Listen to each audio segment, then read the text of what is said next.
Hello, this is Blake. I'm a comics collector, art collector, artist, and movie fan, and I do reviews. And this is a review for Batman 94.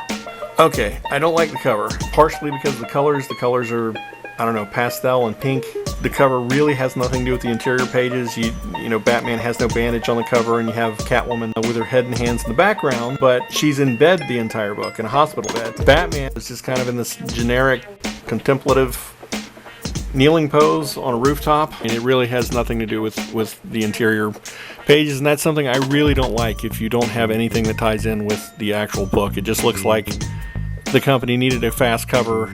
This whole issue feels transitional until Joker's War begins, and that sucks because I wanted an ending, which I'm not going to get, and this is why I am not the best audience member for serialized fiction like this.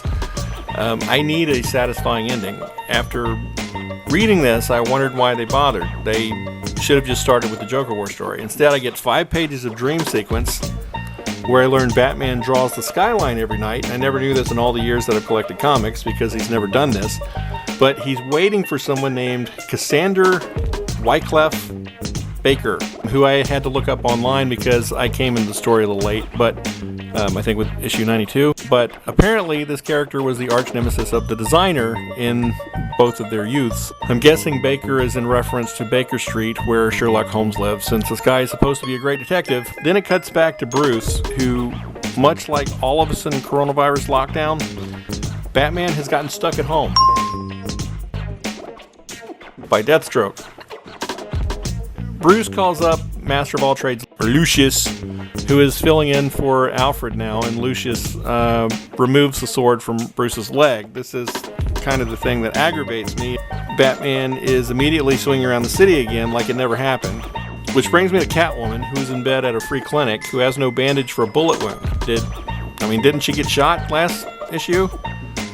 Or is this part of the story? They didn't show where she got shot when she got shot, and now there's no bandages. Does that mean she's being held hostage right in front of us, kind of like in a Sixth Sense kind of way, where they, present something and you're not noticing it, right in front of you?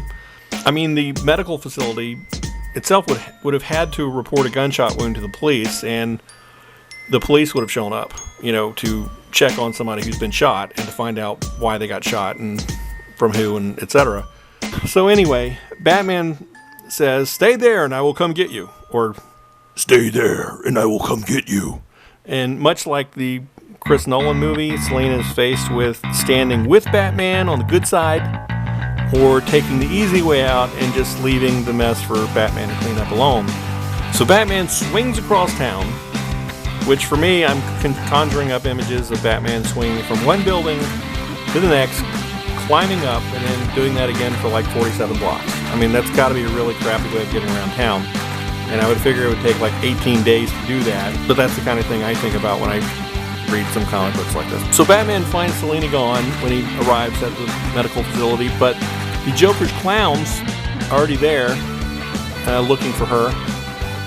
The Joker tells Batman via cell phone or smartphone he's got some really crazy plans for Gotham. Nothing concrete, of course, but you find out Lucius is a hostage already to the Joker.